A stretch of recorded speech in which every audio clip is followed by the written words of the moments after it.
Assalamualaikum warahmatullahi wabarakatuh. Selamat siang dan apa kabar semuanya? Berjumpa kembali dalam program Jatim News Today. Siaran khusus update COVID-19 edisi hari ini, hari Senin 21 September 2020. Saya Panjiarto, nanti berkolaborasi dengan reporter-reporter yang lain yang akan memberikan informasinya seputar percepatan penanganan COVID-19 di kabupaten kota masing-masing. Rangkuman kabar update penanganan COVID-19 untuk regional Jawa Timur segera sahabat simak dalam update COVID-19. Untuk kesempatan awal ada Karina Putri, Suara Sidoarjo, antisipasi penyebaran COVID-19 di TPS KPU Sidoarjo, persiapkan bilik khusus. Karin. Ya baik, terima kasih Panji dan juga seluruh pendengar yang ada di Jawa Timur. Komisi Pemilihan Umum atau KPU Kabupaten Sidoarjo mempersiapkan bilik khusus di tempat pemungutan suara bagi pemilih yang memiliki suhu tubuh di atas 37,3 derajat Celcius sebagai langkah untuk mencegah penyebaran COVID-19. Miska, Ketua KPU di Sidoarjo, mengatakan hal itu dilakukan untuk memisahkan pemilih yang berpotensi terinfeksi COVID-19 dengan pemilih yang sehat. Dan nantinya di setiap TPS akan ada petugas yang mengecek suhu tubuh setiap pemilih. Sesuai dengan tahapan pilkada, pihak dari KPU Kabupaten Sidoarjo juga akan menyediakan alat pelindung diri kepada petugas, kemudian menyediakan tempat cuci tangan dan menjaga jarak tempat duduk untuk memilih. Protokol kesehatan juga tetap akan diutamakan. Selain pada proses pemilihan langsung, proses rapat umum, pertemuan terbatas, tatap muka, dan dialog akan dibatasi jumlah pesertanya sesuai dengan yang tertulis di PKPU nomor 10 tahun 2020 pasal 63 ayat 1 dan 2. Kampanye dengan mengadakan konser dan kegiatan kebudayaan yang mengundang banyak orang juga akan dibatasi dengan maksimal 100 peserta. Demikian saya Karina Putri melaporkan untuk Jatim News Today, kembali ke studio bersama dengan Panji. Beralih untuk informasi berikutnya ada Arifin dari Realita FM Pamekasan. Razia operasi justisi protokol kesehatan COVID-19 di Kabupaten Pamekasan digelar setiap hari. Arifin. Baik, terima kasih Panji. Razia operasi justisi penegakan hukum protokol kesehatan COVID-19 di Kabupaten Pamekasan terus digelar setiap hari, mulai dari pagi, siang, hingga malam hari. Hal itu dalam rangka mengantisipasi semakin meluasnya penyebaran coronavirus di Bumi Gerbang Salam.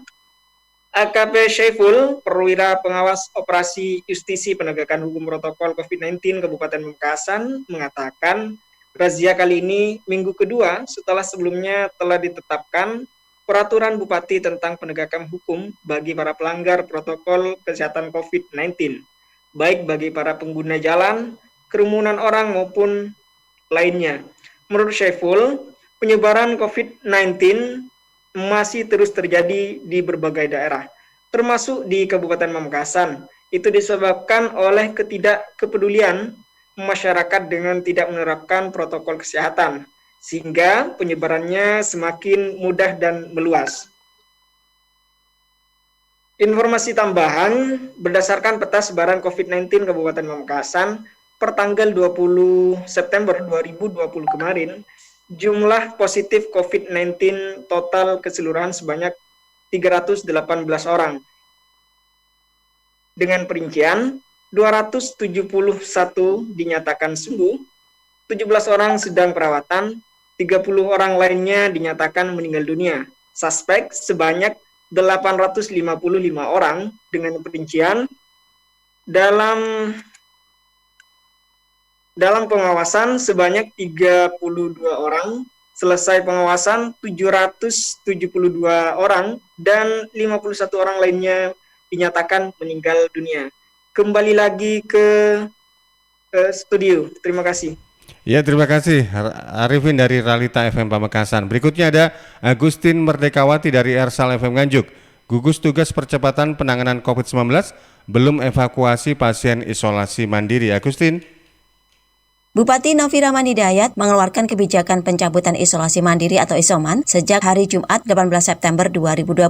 Meski demikian, hingga kemarin masih ada puluhan pasien terkonfirmasi positif COVID-19 yang berada di rumah masing-masing. Dari data yang dihimpun, total ada 57 pasien COVID-19 tanpa gejala dan bergejala ringan yang hingga kemarin menjalani isolasi mandiri di rumah. Dan untuk kapan mereka dipindah ke Rumah Sakit Darurat COVID-19 Busendok, juru bicara Gugus Tugas Percepatan Penanganan COVID-19 Nganjuk Dr. Hendrianto mengatakan, gugus tugas akan mengkoordinasikannya dan sesuai kebijakan Bupati Novi Rahman Hidayat, di Kabupaten Nganjuk tidak lagi ada pasien yang isolasi mandiri. Karenanya, pasien terkonfirmasi positif tanpa gejala dan gejala ringan akan dirawat di Gedung Empu Sendok. Dan untuk gejala sedang ataupun berat dirawat di rumah sakit rujukan. Sejak hari Sabtu, 19 September 2020, Hendri menyebut pasien COVID-19 tanpa gejala dan gejala ringan langsung dibawa ke Empu Sendok. Dengan perubahan penanganan tersebut, kemarin total ada 19 pasien yang dirawat di rumah sakit darurat dan jumlahnya akan bertambah signifikan jika 57 pasien yang menjalani isoman di rumah dipindah ke tempat tersebut. Jika kelak Empu Sendok yang memiliki daya tampung sekitar 90 pasien tersebut overload, disebutnya gugus tugas sudah memikirkan opsi tempat lain yang saat ini tengah dikaji dan menurut Hendri adalah pemanfaatan gedung RSUD Kertosono. Dari Agustin Merdekawati, Suara Anjuk. Berikutnya dari Syatun Hania dari Suara Gresik, Polres Gresik gelar operasi justisi untuk penegakan disiplin dan hukum protokol kesehatan.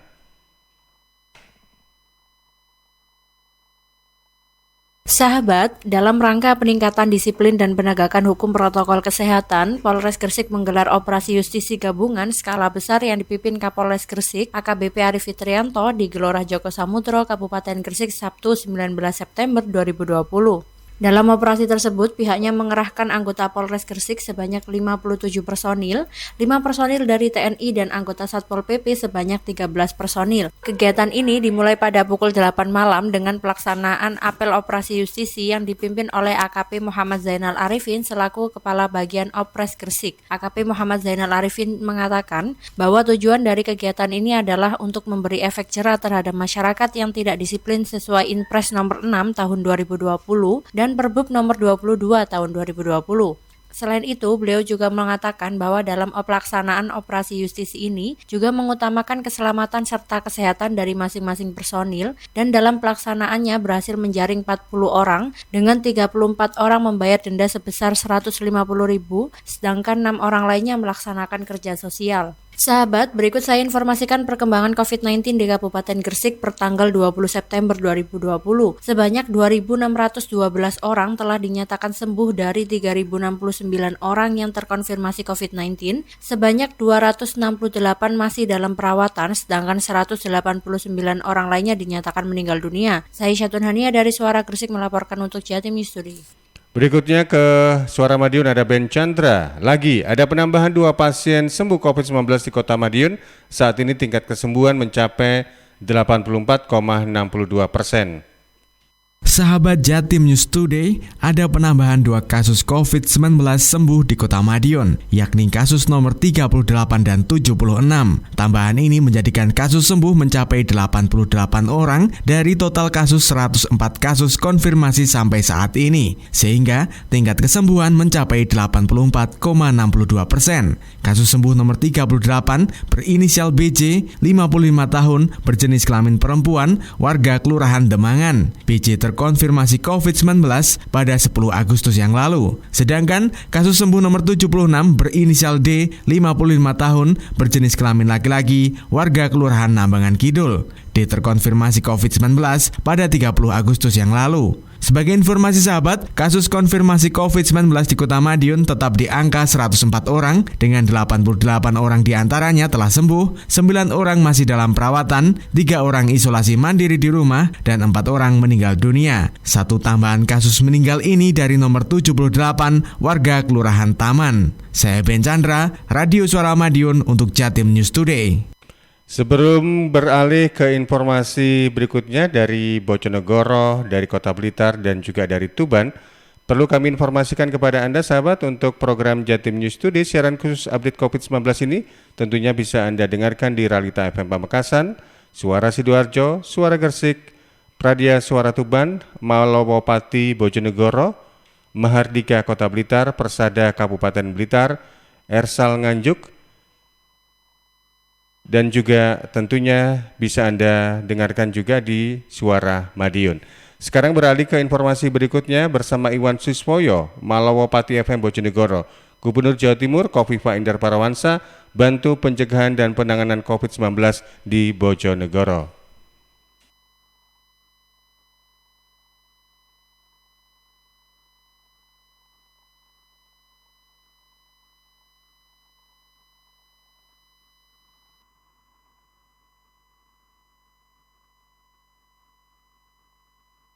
Ya, sahabat, dalam kunjungannya di Kabupaten Bojonegoro, Gubernur Jawa Timur Khofifah Indar Parawansa mengawali kunjungannya dengan goes bersepeda bersama Bupati Bojonegoro Anna Muawana serta Kepala Bakorwil 2 Bojonegoro minggu kemarin.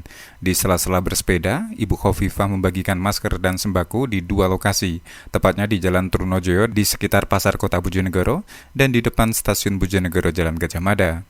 Rombongan melanjutkan menyapa masyarakat melalui radio untuk mengajak masyarakat tetap disiplin untuk protokol kesehatan dan memberikan peralatan kesehatan untuk cuci tangan dan masker.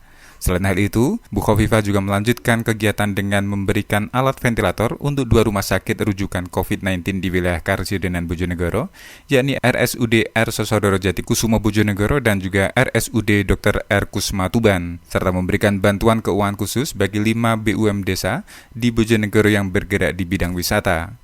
Bu Khofifah juga mengapresiasi kerjasama yang terjalin dengan Kabupaten Bojonegoro dalam penanganan COVID-19 dan meyakini bahwa Ibu Ana, Bupati Bojonegoro, berada dalam posisi yang tepat dalam penanganan COVID-19. Sementara itu, Bupati Bojonegoro Anna Muawana sangat mendukung dan siap untuk menjalankan upaya Pemprov Jawa Timur mencegah penyebaran COVID-19 agar tidak semakin luas.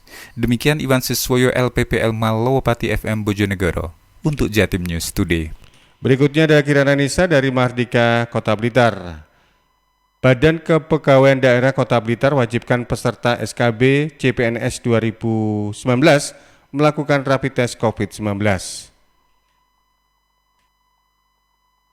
Jelang pelaksanaan seleksi kompetensi bidang SKB CPNS 2019, Badan Kepegawaian Daerah BKD Kota Blitar mengeluarkan kebijakan baru, yaitu mewajibkan calon peserta untuk mengikuti rapid test COVID-19. Ika Hadi Wijaya, Kepala Bidang Pengadaan Penilaian Kinerja BKD Kota Blitar, mengatakan kewajiban rapid test bagi peserta SKB ini merupakan kebijakan baru dari pemerintah kota menyusul perkembangan COVID-19 yang terus meningkat. Rencananya rapid test dilaksanakan 23 dan 24 September 2020. Bagi warga Kota Blitar bisa melakukan rapid test di 3 puskesmas masing-masing kecamatan secara gratis. Syaratnya harus membawa KTP asli, surat domisili dari RT, dan kartu ujian SKB. Sedangkan bagi peserta luar daerah bisa melakukan rapid test COVID-19 secara mandiri. Nantinya hasil rapid test wajib dibawa saat ujian SKB tanggal 6 Oktober 2020. Kalau untuk peserta dari yang berdomisili dan berKTP Kota Blitar, itu nanti dapat melakukan rapid test di 3 puskesmas yang ada di Kota Blitar secara gratis. Tetapi kalau yang untuk warga kota lain, kita tidak memfasilitasi itu. Ika Hadi menambahkan, jika hasil rapid test reaktif, maka peserta wajib melakukan swab test agar segera diketahui hasilnya. Jika positif COVID-19, maka BKD akan segera melapor ke BKN paling lambat 3 Oktober 2020. Rencananya BKN akan membuat jadwal ulang bagi calon peserta yang dinyatakan positif COVID-19. Kirana Nisa, Mahardika FM. Sebelum ke reporter terakhir yaitu Kolilul Aris dari Pradia Suara Tuban, perlu kami sampaikan kepada Anda sahabat bahwasanya Anda juga bisa melihat program Jatim News Today siaran khusus update COVID-19 ini secara visual di channel YouTube Suara Sidoarjo Live. Jangan lupa untuk subscribe, like, komen, dan juga share. Baik, menuju ke Kolilul Aris, Pradia Suara Tuban, operasi justisi dan pemberlakuan jam malam di Tuban mulai menampakkan hasil. Aris? Sekda Tuban Budi Wiana mengungkapkan, berdasarkan hasil evaluasi oleh Bupati dan Forkopimda usai pemberlakuan Perbup nomor 65 tahun 2020, kepatuhan masyarakat untuk memakai masker semakin meningkat. Begitupun dengan aturan jam malam. Meski begitu, beberapa usulan terkait pelonggaran aturan jam malam juga menjadi bahan evaluasi. Sekda menegaskan, segera akan menindaklanjuti sehingga ketakutan masyarakat perihal terjadinya penurunan omset jualan dan dampak ekonomi lainnya dapat dihindari. Ya, dari sisi kita belum sampai ke dampak tapi paling tidak dari 2 minggu itu banyak kemajuan. Paling tidak kita melihat ini tuh di beberapa kota itu masker masyarakat sudah ini, kalaupun ini sudah mulai ini ya nanti kita lihat lagi lah perkembangan dan lain sebagainya. Itu kan paling tidak dengan adanya kita geber protokol kesehatan, kemudian juga jam malam dan lain sebagainya, itu kok beberapa sisi positif yang kita dapatkan. Meskipun ada masukan-masukan ini bagaimana untuk melonggarkan ekonomi, itu kita sampaikan juga. Jadi kita tidak sampai ini ya, barangkali nanti setelah jam 9 itu mereka membutuhkan, tapi kan bisa dibawa pulang, contohnya kecil itu, kita sampai ke sana. Berdasarkan evaluasi pula, melalui surat edaran Bupati memutuskan akan memperpanjang pemberlakuan jam malam hingga 30 September 2020 mendatang. Keputusan ini diambil sebab masih terus bertambahnya angka positif COVID-19 di Kabupaten Tuban. Khairul Aris, Pradia Suara Tuban untuk Jatim News Today. Terakhir ada tambahan reportase, kali ini dari Risma Erina Persada Blitar. Dinas Pendidikan Kabupaten Blitar usulkan 70.000 lebih siswa SD dan 32.000 lebih siswa SMP dapatkan kuota gratis.